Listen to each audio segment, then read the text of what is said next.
Hey guys, welcome to another episode of SEO on Air. Today's guest is Mr. Andrew Shotland. He's a well-known figure in the local SEO industry. Andrew, welcome to our show. Thanks for having me. Great. So guys, Andrew is the CEO and founder of localseoguide.com. Whatever you search for local SEO, you can find this site. He's been there for over 14 years running the show. And the type of companies that he worked with is like pretty interesting. It's a long list. AutoNation, Walmart, Home Depot. I mean, that's like quite a lot of list out there. Maybe we'll add his entire work history in the blog posts that will follow this podcast. So Andrew, you know what? Our team has been following you for a while, and we have a special title for you. You know, in India we call superstar as superstar is a well-earned title in India. Mm-hmm. We are going to call you the superstar of local SEO.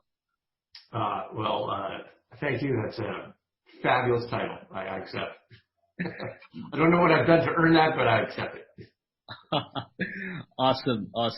Yes. So, right, Andrew. So today's podcast is obviously, you're the guy for local SEO. So we're going to cover mostly towards the local SEO, more specifically towards businesses that have multi-locations, because doing local SEO at scale for multi-location businesses, it's usually a pain for these businesses, especially those, they don't have a dedicated SEO team, so that's the reason we thought of taking this topic. And, so shall we jump in? Let's jump in. Great. So the first question that we usually come across is that, most businesses with multiple locations, they always face this challenge of keeping up with updating their, just in case if they change the branches, if they change their offices, to keep up with the consistency. So is this jargon called this NAP consistency? Is it like really, helps in the ranking of these local businesses? So the answer is maybe, like so many other SEO questions. So the history of what we call, I think what we're talking about are what we commonly call local citations. And so the NAP, name, address, and phone number, the kind of critical parts of the citations. There's a lot of other elements to it, like the category and things like that.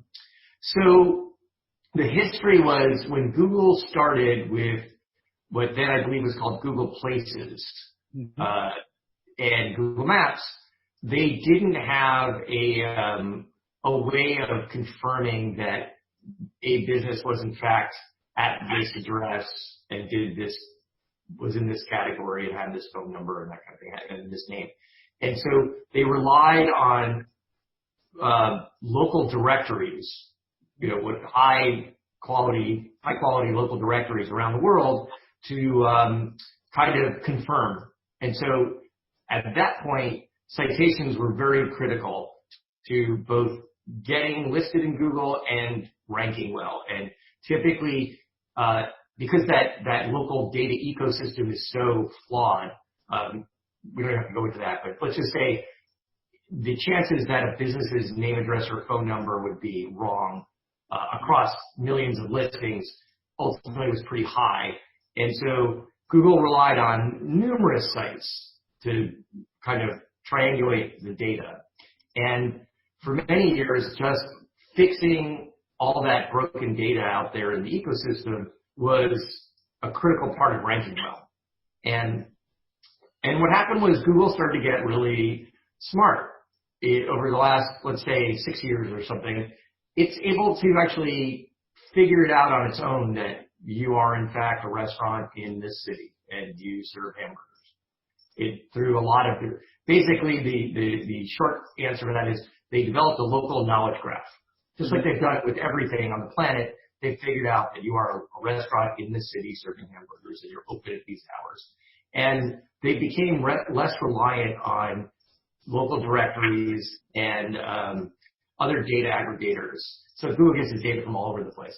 And it doesn't mean they totally don't rely on them. It just means it's less critical now to ranking well to have that data correct.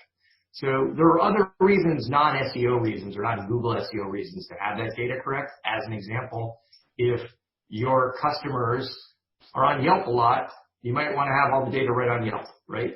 Or Right. if they're on TripAdvisor, you might want to have the TripAdvisor.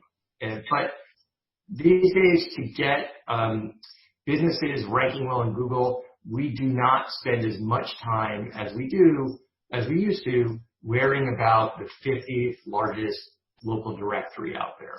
And another way to think about it is these directories themselves don't rank well at Google anymore. Google's de-emphasized them. Not that they're gone, but there's a million other things that are higher priority in Google's results than local directories often.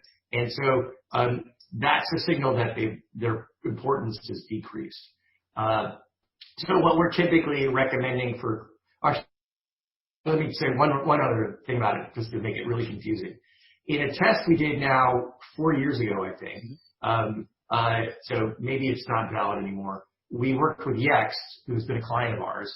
Yext basically has a system to update NAP information across hundreds of directories instantly. So we worked with them and the Chili's restaurant chain. They had 1,500 restaurants. And we updated the NAP and fixed duplication issues with the listings. And what we saw was almost overnight, we saw a 23% increase in the number of keywords those businesses ranked for. Wow. So that was a signal at that time that this was critical. But what we saw was that for businesses that already ranked well, a keyword they already ranked well for in the local pack, like let's say in the top 10, fixing the NAP didn't do anything.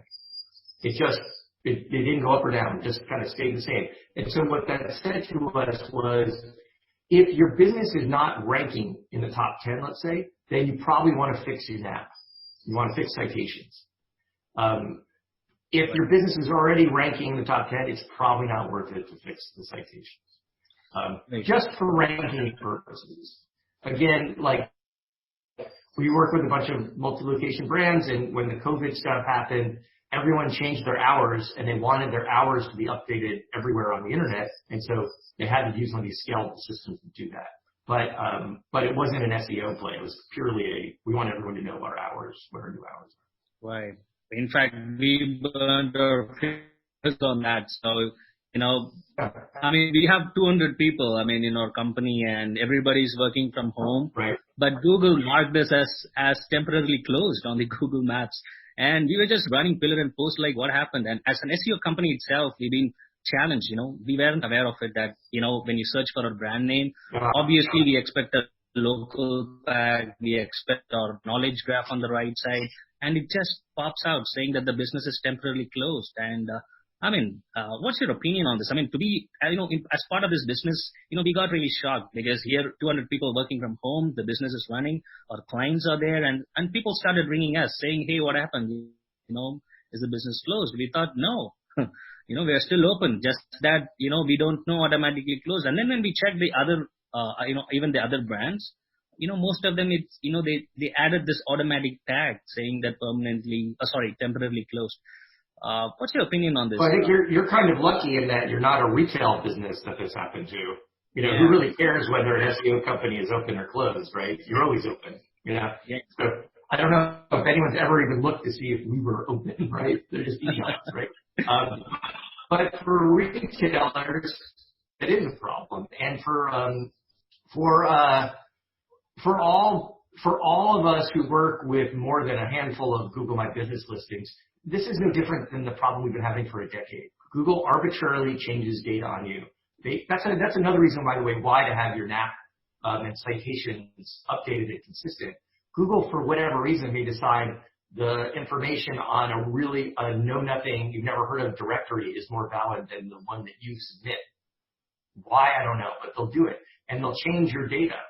And there's no really good way to know about that except logging into your GMB dashboard and checking it, or building your own system to alert you when things change. So with this temporarily closed issue, which happened to probably millions of businesses, Google, I think, correct me if I'm wrong, but I think they fixed that problem because everyone went crazy about the COVID thing. But in historically, the only recourse you had would be to log into your GMB and try to change it. And if that didn't take, then you would have to basically get on Twitter to Google My Business support, get someone's attention, and hope that they manually change it for you, which is that's not a good system. Yeah. That's a long way around. Yeah, it's the problem. The problem with Google My Business, is particularly in the last 6 months, is it's always it's the kind of not the highest priority in Google, right? So Google search, web searches, and YouTube is probably, but Google My Business has always been kind of like, let's say, the 3rd priority, or maybe even the 5th priority or something. And so it's my guess it's a much harder problem to solve than web search in a way, because it deals with actual human beings, which web search really doesn't, right? And so what we've seen is that Google My Business often, I think breaks is the wrong word, because it's a little hard. It's buggy. And as they are constantly trying to improve it, which they are, they introduce new bugs. And these bugs have a much greater impact, or at least they're much more visible impact than bugs in web search. Yeah. Right? True. Because it really, in web search, you're like, oh, my website's maybe not showing up as high, which is horrible. But in local search, it's like, wait a minute, like, I am this restaurant on this street in this city, and this is my phone number. Why is it something different in Google? Like, it shouldn't be, right? Right. So, anyway, that's my opinion on temporary close and Google My Business stuff. Right. And if it makes you feel better, Local SEO Guide has a problem now that we've had for about 6 months with a duplicate listing. Google just created a duplicate for us, and I kind of thought that was cool. I left it up. I wanted to figure out why they created it, and I wanted to see if it, we don't really care about our local rankings other than for fun. And so I wanted to see what it did. And now if you search, I think SEO in Pleasanton, California, where we live, I think we have the first 2 listings in the local pack with the dupe, and I've had it marked as a dupe for 6 months. Not surprised at all. Yeah. It's actually it's been tough for us because we do sometimes really customized Google My Business programs for businesses with really tricky problems, and we've worked out several systems where we are pretty confident we can solve the problem. We've just seen enough of them. We're like, oh, we solved this. And now in the last 4 months, we're not confident anymore because Google My Business is kind of frozen. There's the things that are broken are staying broken, and there's at the moment there's no way to fix it. And what happened was with this COVID stuff, is suddenly that took priority over everything they were doing, and everything else ground to a halt, which is understandable. So the system was already stressed out, and then they really stressed it out with this COVID stuff. So probably after we, hopefully, in the next few weeks, when everybody's back on their feet, I think local SEO is going to be probably the number 1 priority, right? Because everyone wants to get it right. And especially the ones, like you mentioned, if the businesses are already on the top 10, so NAP consistency might not be that necessary. But if they are not in the top 10, then obviously they have to first get it corrected. They have to first check whether they're, how to resolve this bug. And I mean, it's going to be a lot of talk that might be coming around the local SEO front, I think, after the lockdown is over. So I'm always wary of that claim because it's so self-serving for SEOs. It's like, yeah, why would you spend money on ads when, for SEO you get it for free, right? And there's truth to that, right? For all those companies that had to turn off their ad budgets in March, if they didn't have good SEO, they were missing out on potential business for free, basically. So I do agree with you. There's probably going to be there's a potential for a boom in SEO when people get marketing budgets back. But at the same time, SEO historically has been probably the hardest marketing channel for businesses to budget for because it's so weird. It's so flaky. Unfortunately, the industry still has a reputation of having kind of overpromised, underdelivered for a lot, particularly for small businesses. And small businesses particularly have small budgets. And so there are things you can do with a small budget, but if you want to really do well with SEO, the small budget is not the way to guarantee that you're going to do well. Right. That's good. So, for example, let's take one business, for instance, Andrew. Let's take like a pet store or something, and they are back in the business, or when the whole thing is done. So, one question that we usually get, when we are doing blogger outreach, we do guest posts a lot, and one common question that we usually get is, hey, my store is located in San Diego. We just want to build links around San Diego. In a bid to do this, they call it, that's what helps them with the local rankings. Is that true? Is it like really required that you have to only build links from San Diego area? Or, typically any .com, any good authority site with good traffic, that should be more than enough, isn't it? Or is there a theory behind it? So our philosophy, and it's just a philosophy, this isn't like hard science, is you want your links to be able to stand the test of time. Meaning 2 years from now, you want that link that you built to still be working for your SEO. And so the way to kind of best guarantee that is to get the most relevant links. Right. Excuse me for a second. One of our most valuable people here is here. Hey there, good morning. Say hi to the world. Say hi to the world, Jill. You're being hi, world. Virtual coffee delivery. Right. Milk. Yeah, thank you. Doesn't happen every day. It should. This is one of the perks of working from home. That's right. Cheers to all of you. So we were talking about links. Right. So in the perfect SEO world, you would get links that are both relevant from sites that are relevant to your location and your service category. So if you're a pet store, that would mean like pet directory San Diego, right? If you're in, like, that would be the perfect link, or from the San Diego newspaper or something like that. Right. That said, these links are not always the easiest to get or find, especially as the town gets smaller. And so then you have to find your reach, right? So maybe there's a blogger that talks about how much they love pets, and that's a perfectly fine place to get a link from. Right. I think there's all sorts of ways to get links. I think if you're working with an SEO company and they're doing link building for you, what you want to do is make sure they are not getting you links from sites that look just like link farms, that look like it's easy to get. You just pay someone $100 and it goes live, and they link to all sorts of things that are irrelevant to you. If you have the tools, there are little ad hoc ways you can determine whether or not a site is potentially harmful to you. As an example, we use SEMrush.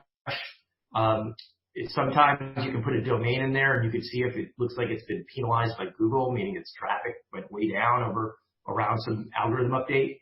That's one way, although they don't always have it for smaller domains. You can do searches in Google for specific queries that site should rank for. If it doesn't rank in the top, let's say 50 for that, that's a pretty bad sign that maybe this is not a relevant or even a safe blog to get links from. But so if you want to be conservative, get local relevant links, but don't feel like those are the only links worth getting. Yeah. Yeah, that's right. And in fact, to touch upon, the link farms, it's quite pretty much there in the industry. So in fact, that's the reason why we are talking about more of a quality links, So what we usually do, Andrew, is that, we reach out to people, we look at websites which is already getting some decent organic traffic, and they should be ranking for organic keywords, and not typically just the domain authority, because people know they can still game the system. That's a bullshit number. Yeah. So probably we look at the traffic metrics, we look at if they are really getting an organic traffic, and then we'll pitch some topics. And, if someone is asking for money for that, we just stay away from them, because they're going to do that for all other people who Right. are going to reach out to them. We specifically look at people who are replying back saying that, show me your previous work, right? Or show us, maybe give us a draft. Let's have a look at it. Those are the people whom, we really approach for our clients and try to, because we know for sure that this website is going to have a quality and this link will stand the test of time. So that is something which, which is one of the most critical thing. I'm glad that you brought it, because a lot of people get carried away by cheap links. They think it's going to come from link form, but it's going to give us sleepless nights for sure. Yeah. For a long time, we used to do local sponsorship link building. So we would find like a charity in a city the business is in and donate to the charity, and you'd get a link, right? And it was really easy and scalable. You could find a million of these things. But then we stopped doing it because what we decided was that they were only temporary, because next year we weren't sponsoring the charity and they update their sponsorship page and boom, it's gone. So we decided it probably wasn't the best investment for our clients, even though temporarily they worked really well. It's challenging for anyone doing SEO to really scale up link building and then prove its effectiveness. What we do know is over the long term it works. Over the short term, like a month or two or three, sometimes it works. Sometimes it's like, it doesn't look like it's doing anything. Yeah. This is actually the problem with all SEO is there are some things that pop a site instantly, and there are others that you have to wait till the next algorithm update to know whether you did good work or not, right? Mm-hmm. Right. That's why marketers hate investing in SEO, I think, because it's like that. Yeah, absolutely. Great. So, so that's all the questions I had related to the local SEO. So there's just one little thing, Andrew, as a bonus, is there any good tools that people can use for local SEO? I know GMB, there's quite a bit of, people will say GMB itself is a tool. There's loads of stuff, but, is there any hacks or any, tools that people can use? I know in your website, there's quite a lot of tools that you mentioned. So can you just briefly touch upon few that could be really helpful for businesses? Sure. I'll do a screen share if you don't mind. Absolutely. And sure. I'll walk you through it. So here's our website. And if you go into the guide section, you'll see there's a free local SEO tools page.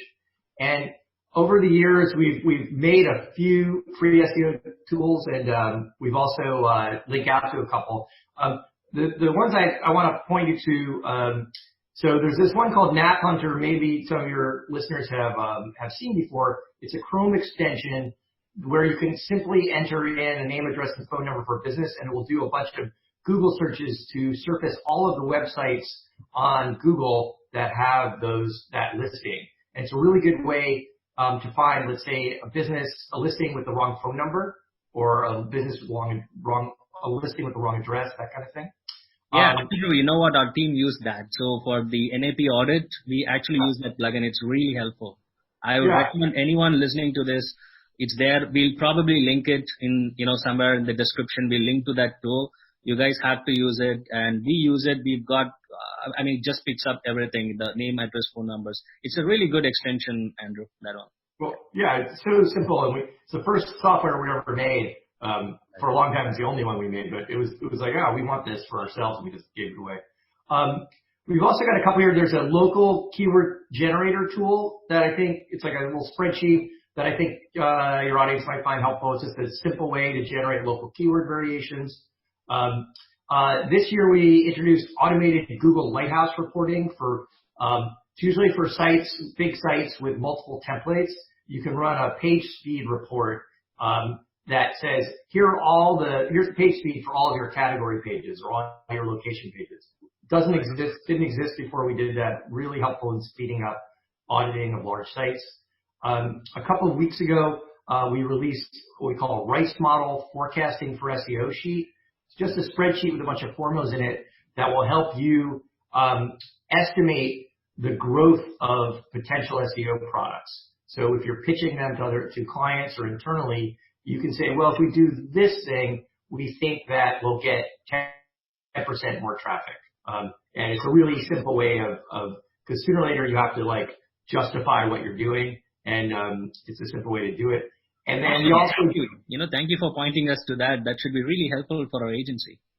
Yeah, it's super simple. Ultimately, it's just an estimate, but everyone always asking, well, if we do this, what's going to happen? And we're always like, well, it's hard to say. Now we can say, oh, this is what we think is going to happen. We don't think it's actually going to happen, but if you need a number, here's what we think is going to happen.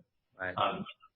And then we also built a way, we open source. This is for companies with some development resources. We open source a way to automate detecting knowledge graph and Google My Business image changes, which is our number one problem with multi-location Google My Business is Google, the hero image changes all the time. And so we built a little system. It notifies us in Slack, hey, this thing changed. We can go look at it and flag it if we don't like it. And then the last thing I'll point you to is at the top, this best local SEO tools list. Over the last like 10 years or so, I don't even remember when I started this, I just started listing all of the local SEO tools I found out about. And so I believe this is the most comprehensive list of them on the internet. And it sometimes ranks number one for local SEO tools. So just either search local SEO tools in Google or check this out on our website. And it's got a lot of stuff there. And if you hear of any that we don't have here, send me an email or to the contact form or hit me up on Twitter, and I'll put it up there. We usually put it up pretty quickly. Great. And all these tools are free, right? No, they're not free. That's actually a good idea. I should mark the ones that are, create a section of all the ones that are free. A lot of these are subscription tools. Okay, great. Yeah. And with regards to the toolkit that you just showed us, the knowledge graph automation, the tools that you're offering in your website, they're all free, isn't it? Yeah. We just open source the code. So it's not like with the knowledge graph image thing, like you're going to have to rebuild that with our open source code, but it's free. The code's free. Right. You know what? I mean, thank you so much for giving these kind of things to the industry. This thing about calling you as the superstar of local SEO. You've given tons of stuff to the industry for free, and this is really great. It's actually helping a lot of people. We thank you so much. As part of the community, we'd like to thank you for giving this for free, and it's quite good. Well, I found my entry into learning how to do SEO was really hard. And I actually lost my job because of SEO in my early days. And so I kind of fell into being a consultant just accidentally after I lost my job. I had no intention of it, but right place, right time. And so my philosophy has been, you know what, I'm pretty lucky with all this stuff. Anyone who's going through learning how to do SEO, or even if you know how to do it, you're still trying to do it. Like no one knows everything, and it's really can be frustrating. And so my philosophy has always been like, anything I can help people with, anything I can give people to get them started or help them fix a problem, I'm happy to do it. Because that's kind of how I learned, was people online at the time were talking about SEO, not as many now as are now, but there were a few people who really were generous with their expertise, and so I kind of want to pay that forward as much as we can. On the tool side of things, let me do one shameless plug for something we haven't really talked about. It's not on our site, but if your listeners are interested, feel free to get in touch with me. We've actually built a way to do automated Google My Business posting for multi-location businesses. As you may know, you can't do it except with the new COVID posts. You can't do GMB posts for more than 10 locations at a time. So it's impossible to scale if you have any number of locations. But we've figured out a way to do it. So, and it's been amazing for a few clients of ours, because Google My Business posts are probably some of the best ways to get messaging in front of your customers. Not necessarily new customers, but customers that know about your brand already because they're searching for you on Google. And now you can put a thing that says, hey, there's a sale today. And what we found is for brands with 5,000 locations, getting that message up there quickly at the same time is actually a pretty effective way to drive revenue. Wow. That's going to be super helpful. We're going to link that. Yeah. We'll see. Great. Someone listening to this, there's quite a lot of takeaways here. If I'm going to summarize this, it's going to be another podcast. There's a lot of tons of actionable insights. So we're going to list down everything in our blog post. We're going to link to some of the tools that Andrew just talked about. And there is one exclusive list. There is one really big list that Andrew has collected, the local SEO tools and software. So you can also check that through. And Andrew, thank you so much for taking your time and being part of this podcast. It's been a real pleasure to speak with you. Thank you so much once again. All right.